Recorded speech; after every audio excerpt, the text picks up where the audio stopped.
So in this video, we're going to look at how to solve higher degree polynomials. So in other words, if I have a higher exponent than 2, how do I solve the equation? All right, so problem number 1 says 5x to the fourth minus 80, equals 80x squared. All right, so just like with quadratic equations, when you have a degree that's higher than 1, anytime it's higher than 1, you're going to solve it by factoring. So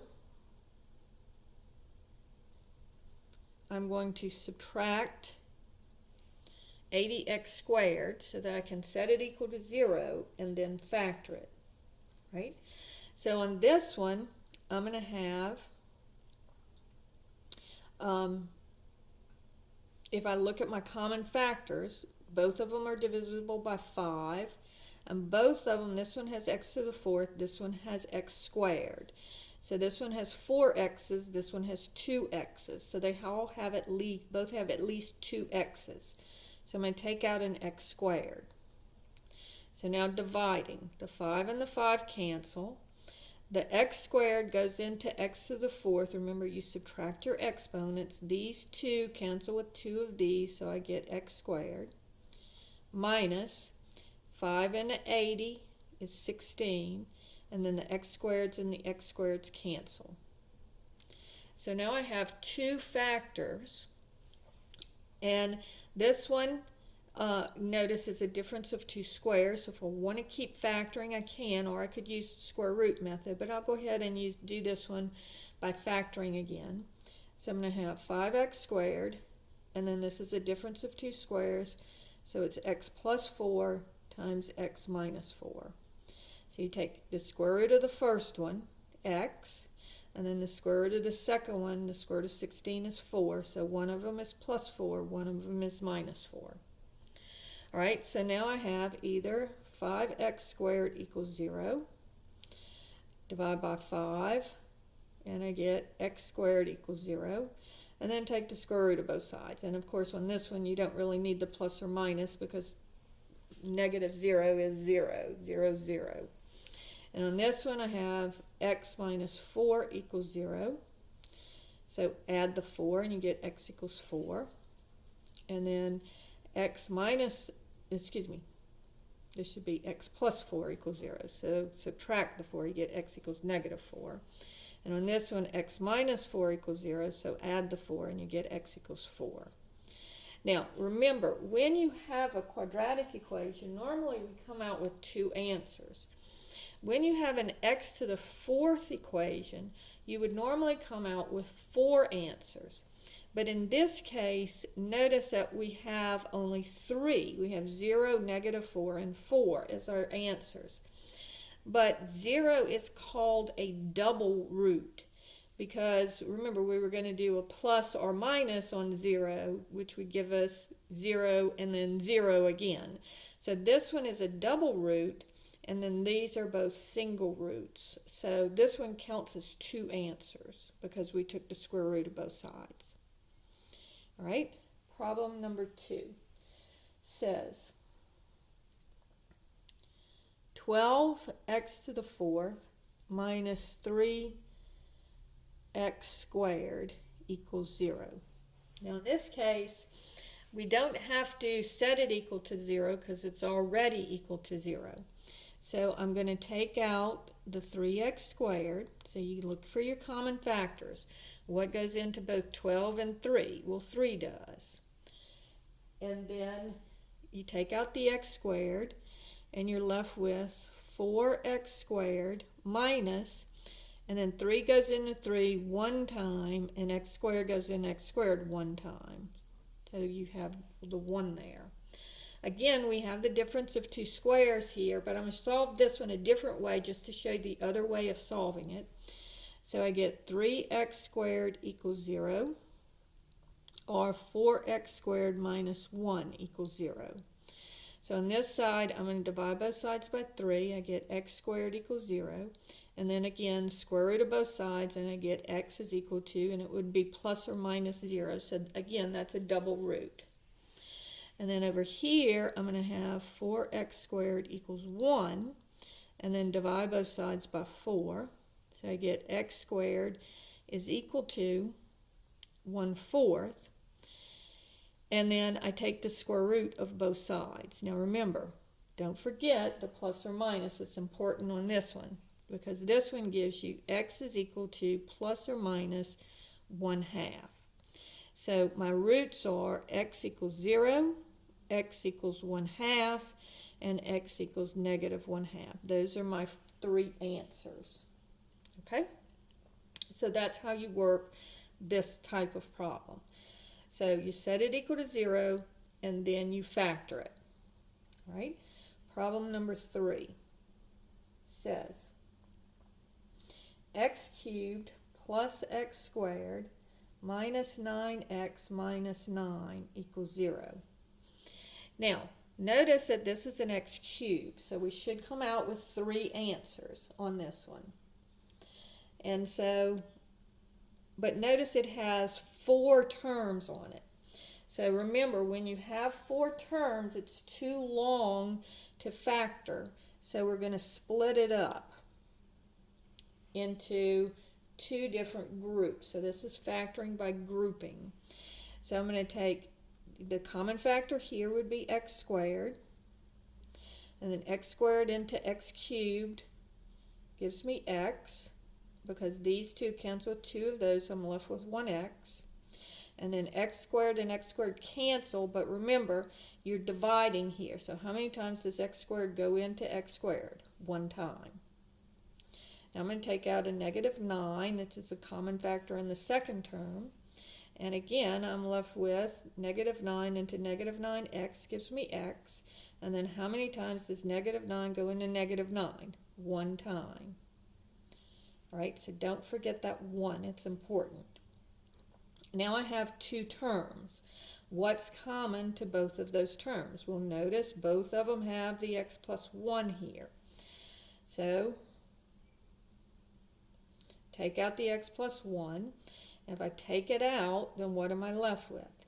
X squared minus 9.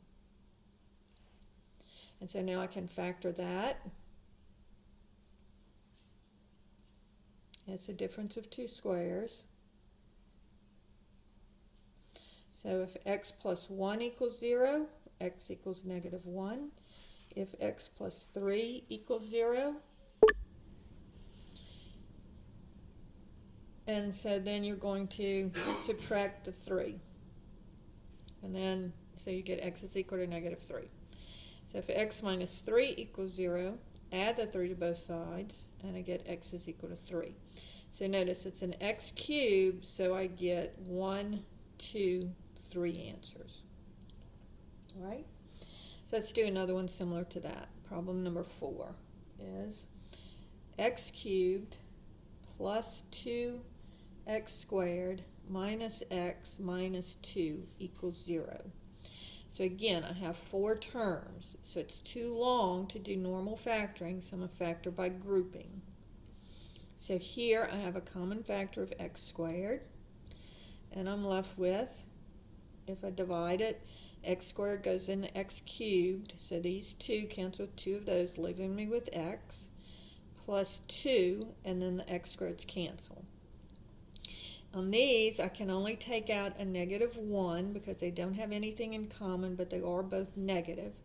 So negative into negative gives me positive x, and negative into negative gives me positive 2. So now I have 2 terms, and again, sometimes it helps if you go ahead and underline those. So this is going to be x plus 2 is a common factor, and if I take that out, I'm left with x squared minus 1. So that's a difference of 2 squares, so I'll keep factoring here. X plus 1 times x minus 1 equals 0. So if x plus 2 equals 0, subtract the 2, x is equal to negative 2.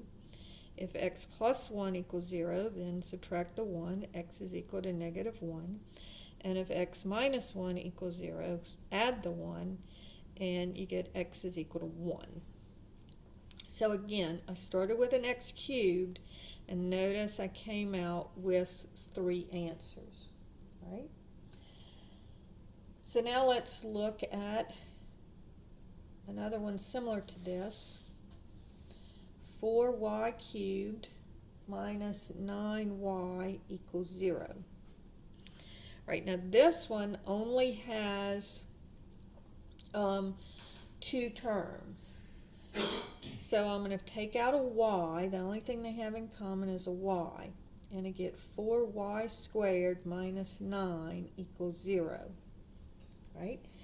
Now this is a difference of 2 squares. So this will factor into the square root of 4 is 2, the square root of y squared is y, and the square root of 9 is 3. So it's 2y plus 3 and 2y minus 3. So if y equals 0, that's my first answer. If I have 2y plus 3 equals 0, subtract the 3, and I get 2y equals negative 3. And then divide both sides by 2. So y is equal to negative 3 halves. If 2y minus 3 equals 0, I'm going to add the 3 and then divide by 2. So I get y is equal to positive 3 halves. So notice again, I started off with a y cubed and I came out with 3 answers. Right? And finally, problem number 6 says 5x cubed plus 45x is equal to 2x squared plus 18.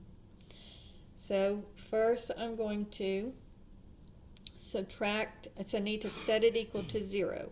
So I'm going to subtract the 2x squared, and I'm going to subtract the 18. Now while I'm doing this, I'm going to put it in descending powers of x.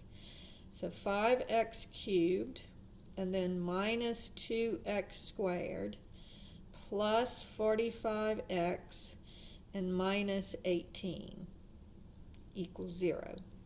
So subtracted the 2x squared, so it became negative, and I subtracted the 18, so it became negative. So now I have 4 terms. So this is similar to these up here.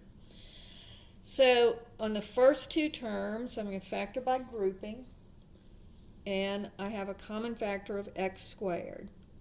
And I'll be left with 5x, x into x cubed. These 2 cancel with 2 of those to leave me with 1x, minus 2, and the x squareds cancel. Now this one is positive. This term here is positive, so I'm not going to take out a negative here. I'm going to take out a positive number. And what goes into both 45 and 18? Well, 9 does. So it'll be plus 9 times. So 9 into 45 goes 5, minus 9 into 18 goes 2.